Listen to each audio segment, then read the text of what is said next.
Be me. My name's Alice. I'm a vet tech, almost 30. I think I'm pretty normal. I have a good job that I'm good at. I like animals more than most people, which helps.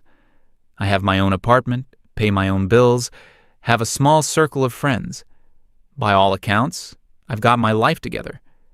Except for one part, the part that feels like a constant low-grade toothache, dating. For the last, I don't know, 6 or 7 years, I've been on the apps, all of them. It feels like a second job, but one where you never get paid and your boss hates you. I've been on more mediocre coffee dates than I can count. I've perfected the art of the polite but firm, "I don't think we're a match" text. It's not that I'm asking for the moon. My friend agrees. We talk about this all the time. My standards aren't unreasonable. They're just standards. A baseline for a decent human being. I have a list. Not a physical one, but it's burned into my brain.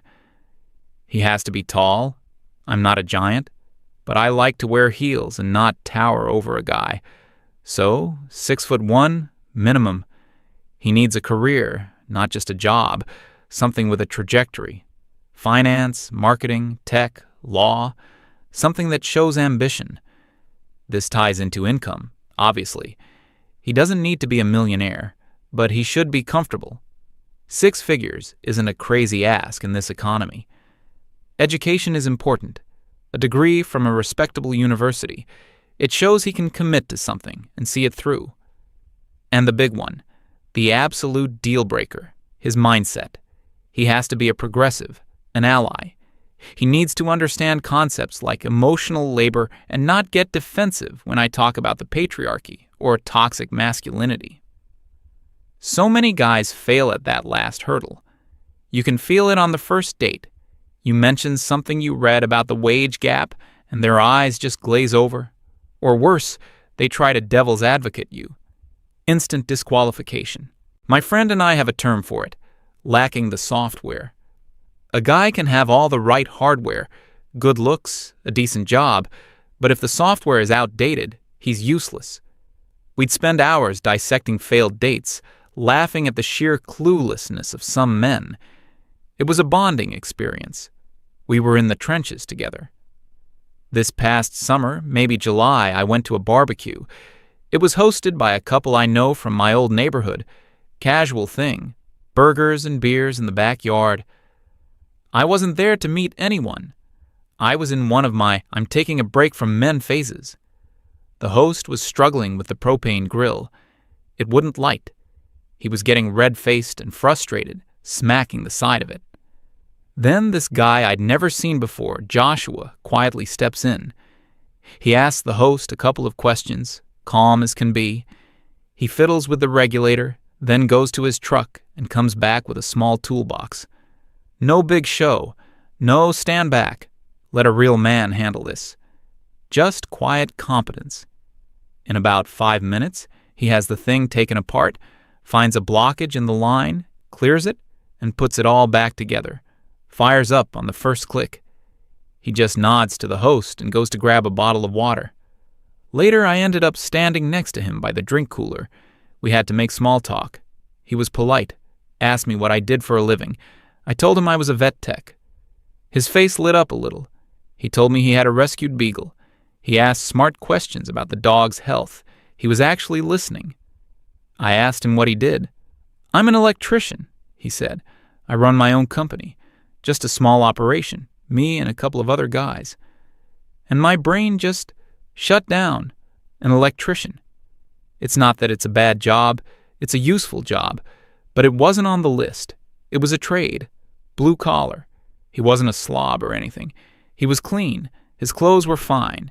He just looked practical, sturdy, like a well-made piece of furniture.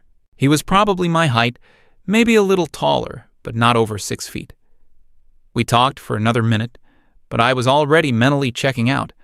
I was calculating the polite amount of time before I could excuse myself. I called my friend on the way home, of course. I told her about the barbecue and about Joshua.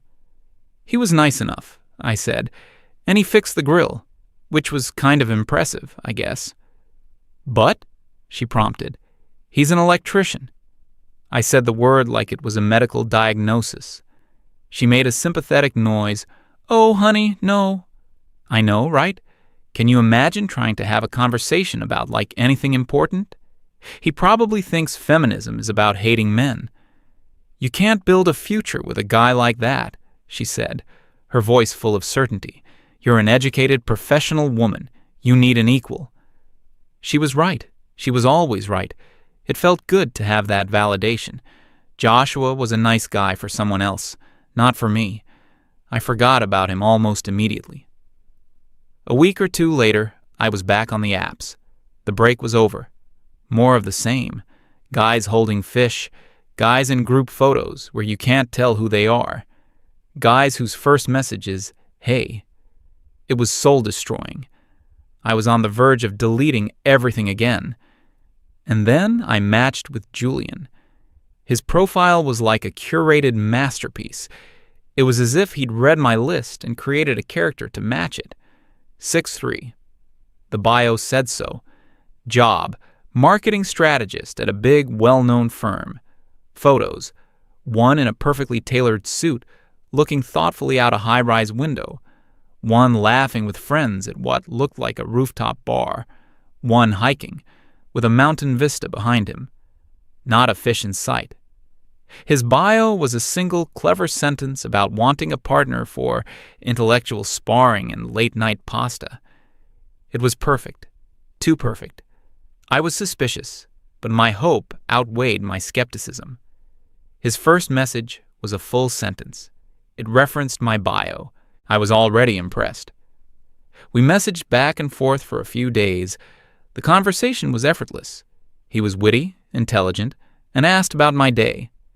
He asked me out for drinks at a place I'd always wanted to try, but was too expensive to go to with friends. I spent 2 hours getting ready for that date. I was more nervous and excited than I'd been in years. The date was even better than the texts. Julian was incredibly charming in person. He looked like his pictures, only better. He held my chair for me. He made eye contact. He remembered little details from our text conversation. I decided to test him. I brought up a semi-controversial feminist author I'd been reading. He didn't miss a beat. He knew who she was. He said he'd read a few of her essays and thought she made some incredibly salient points about systemic inequality. He called himself a work in progress, an ally who was always learning and trying to do better. It was like every fantasy I'd ever had about a first date coming true. He insisted on paying. He walked me to my car. He didn't push for anything more than a hug. He texted me an hour later saying he had an amazing time. I practically floated home. I called my friend and gushed for a solid 30 minutes. "I found him," I kept saying. "I actually found a good one." The next few weeks were a blur. He was the perfect boyfriend. He planned thoughtful dates, a picnic in the park, a visit to an art gallery, a cooking class. He texted me good morning every day. He called me on his way home from work just to chat. He met my friend and completely charmed her. She pulled me aside later and told me, "Do not let this one go." I deleted all the dating apps from my phone. I felt so smug. I'd done it. I'd waded through the swamp and found my prince. My patience and my high standards had paid off. It was maybe the second month when the little things started. A good morning text would arrive at noon instead of 8 a.m.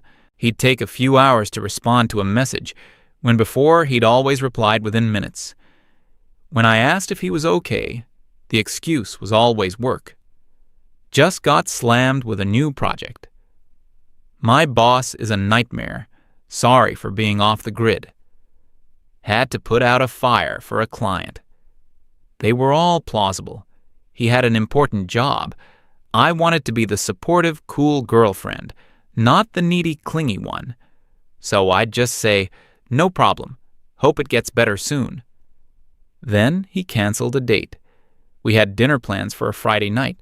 He texted me an hour before. "Hey, so sorry. I have to bail. My team just got called into a last-minute brainstorming session. Going to be here all night. Rain check soon? I was disappointed, but I understood. I told him not to worry about it. I spent the night on my couch, watching a movie and feeling a little lonely. The next time we saw each other, he was extra affectionate, telling me how much he missed me and how stressed he was at work. He made me feel guilty for even being a little bit annoyed. The pattern continued. The gaps between his texts grew longer.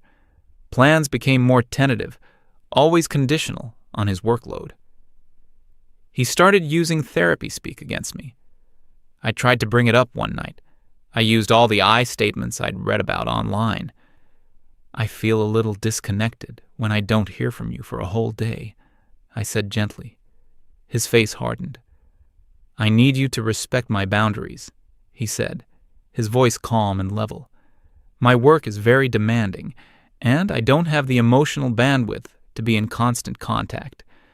I need a partner who understands that and can give me space. I felt like I'd been punched in the gut. He'd turned it around and made me the bad guy. I was the one being unreasonable. I was the one not respecting his needs. I apologized.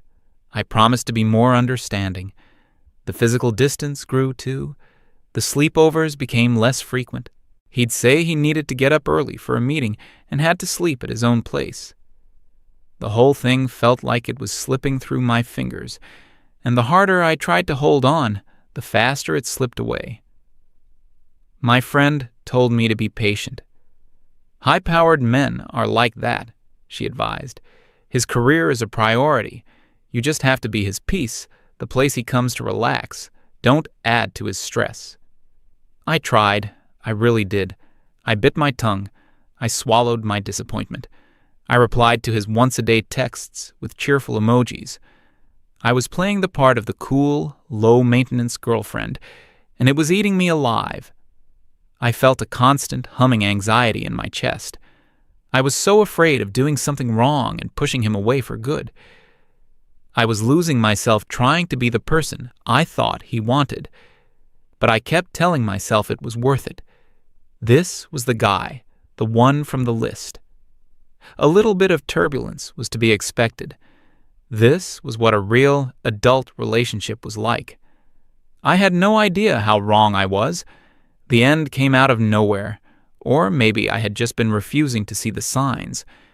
It was a Saturday night. Julian had canceled our plans again. Another work emergency.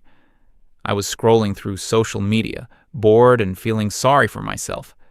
I was tapping through the stories of people I barely knew when I saw it. It was a video, posted by some girl I think I'd met once at a party. A loud, crowded apartment, music thumping. In the background, for only a second or two, I saw him. It was definitely Julian. Same shirt he'd worn on our last date. He wasn't staring at a laptop or on a conference call. His arm was wrapped tightly around the waist of another girl, a pretty brunette. He was leaning in, whispering something in her ear, and she was laughing, tilting her head back. They looked intimate, comfortable, like they'd been doing this for a long time. The air left my lungs. My phone felt heavy in my hand. I played the video again and again, 10 times, 20 times. I zoomed in. There was no mistaking it. That was him. The work emergency was a party. The last-minute brainstorming session was another woman. Every excuse, every canceled plan, every delayed text message suddenly clicked into place. It wasn't about his demanding job. It was never about his job. I felt a surge of white-hot anger, followed by a wave of cold, crushing humiliation. I had been such a fool.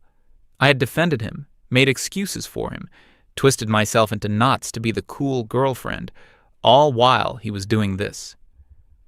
I took a screenshot of the video, zoomed in on him and the girl, and sent it to him. My only text was, "Looks like a tough brainstorming session." My hands were shaking. I stared at the screen, waiting. For what? An apology? An explanation? A lie? The little delivered receipt turned to read. The 3 little dots appeared, indicating he was typing. They appeared, then disappeared, appeared again, then nothing. I checked his profile picture. It was gone, replaced by the generic gray avatar. A message appeared below our chat history. You can no longer reply to this conversation. He had blocked me. No fight, no tearful confession, no screaming match, just a click. I was deleted. That was it.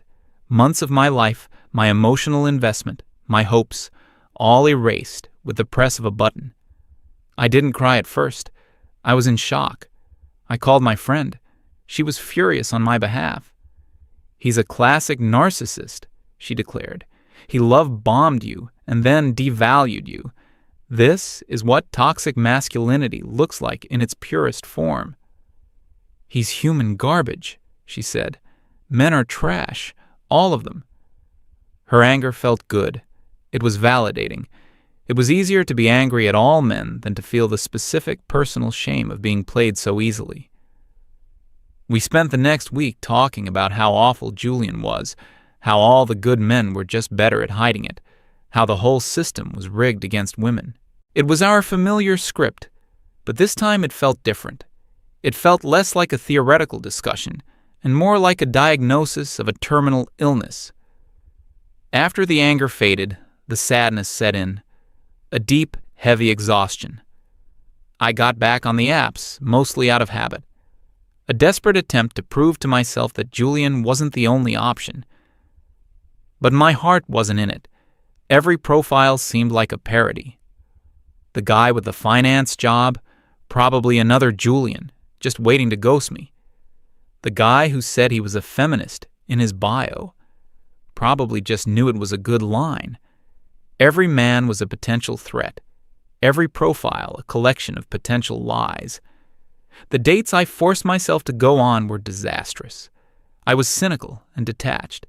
I was projecting Julian's sins onto every man who sat across from me. One guy could tell. He looked at me halfway through our coffee and said, "You seem really angry. Are you okay?" I almost burst into tears right there. I made an excuse and left. The next few months were a blur of work, sleep, and commiserating with my friend. We became an echo chamber of bitterness. Every conversation revolved around the fundamental flaws of men. We convinced ourselves that being single was a political statement. We didn't need men. We were fine on our own. But on quiet nights, alone in my apartment, I knew it was a lie. I was profoundly lonely. I just didn't see a way out. The dating pool seemed like a contaminated reservoir, and I was tired of getting sick. It was sometime in the fall, maybe October. The leaves were changing. I ran into the guy who'd hosted that barbecue from the summer. We were in line at the same grocery store. We made small talk, the weather, work, the usual. "Hey," he said, as if just remembering something. "You met my friend Joshua at that party, right? The electrician?" The name barely registered at first. Then the image popped into my head. The guy calmly fixing the grill, the short, polite conversation by the cooler. "Oh, yeah," I said. "I remember him. How's he doing?" "He's doing great," the guy said, a big smile on his face. "His business is really taking off. He had to hire 2 more guys just to keep up with the work." He shifted his grocery basket. He bought a boat, a small fishing boat, nothing crazy. Takes it out on the lake almost every weekend now. Says it's the most peaceful he's felt in years. Then he said the thing that changed everything. He told me the other day he's completely given up on dating. Said it was like a rigged carnival game and he was tired of wasting his money and his time trying to win a prize that was probably broken anyway. He seems genuinely happy, you know? Just content. I stood there, holding a carton of milk, and felt like the floor had dropped out from under me. Content. Joshua wasn't miserable because he was single. He wasn't desperately swiping on apps, trying to find someone. He had just opted out. He'd looked at the circus of dating, as I'd come to think of it, and just walked away. He was building his business. He was enjoying his hobbies. He was creating his own happiness on his own terms. He didn't need a woman's approval or validation to feel complete. And in that moment, a thought hit me with the force of a physical blow. Julian, the perfect man from the list, was the one playing the game. He was an expert at it. He knew exactly what to say and do to win, only to discard the prize as soon as he got it. Joshua, the simple electrician, was the one who was too smart to play a rigged game in the first place. My entire worldview tilted on its axis. For years, my friend and I had been complaining that there were no good men left. It had never, ever occurred to me that the good men might not be gone, but had simply gone somewhere else. That they'd gotten tired of being judged on their height and their job title, tired of being tested and viewed with suspicion, tired of walking on eggshells, afraid of saying the wrong thing about toxic masculinity. They hadn't been rejected by us. They had rejected the entire process. My list, my stupid, arrogant list. It wasn't a tool for finding a good partner. It was a filter designed to screen out guys like Joshua and let in guys like Julian. I hadn't been searching for a good man. I'd been searching for a man who looked good on paper, and I'd gotten exactly what I asked for. I got home and felt a desperate, panicked urgency. I had been so wrong, so unbelievably, fundamentally wrong. I scrolled through my contacts until I found the number for the guy from the grocery store. My hands were trembling as I typed out the text. Hey, super random question, but would you happen to have Joshua's number? The guy from the BBQ. I'd like to ask him something. He sent it over a few minutes later, no questions asked. I stared at the number on my screen for a long time. An hour? Maybe more? What was I even going to say? Sorry, I wrote you off because of your job, but I've since been emotionally destroyed by the type of man I thought I wanted, and I now see the error of my ways. I decided to keep it simple. Hope for the best. I typed, Hi Joshua, this is Alice. We met at that barbecue over the summer. I know this is coming out of the blue, but I was wondering if you might be interested in getting coffee sometime. I hit send before I could lose my nerve. And then I waited. I paced my apartment. I checked my phone every 30 seconds. My heart was pounding. I was creating a whole new fantasy in my head. He'd say yes. We'd go out. I'd be different this time. I'd appreciate him for who he was. A stable, competent, kind man. We'd laugh about how I was an idiot before. It would be a great story to tell our kids one day. An hour later, my phone buzzed. It was him. My hands shook as I unlocked the screen. His reply was only 2 sentences. Hey Alice, thanks for the offer, but I'm going to pass. I'm not really dating right now. Wish you the best. That was it. No anger, no, oh, so now you're interested? No gloating. It wasn't rejection, not really. It was a statement of fact, a closing of a door that I never even knew was open. He wasn't playing the game. He wasn't on the field. He wasn't even in the stadium. He'd gone home. And I was standing there, in the middle of the empty circus tent, finally understanding that the real prize wasn't winning the game. It was being smart enough to never buy a ticket in the first place. I had no one to blame but myself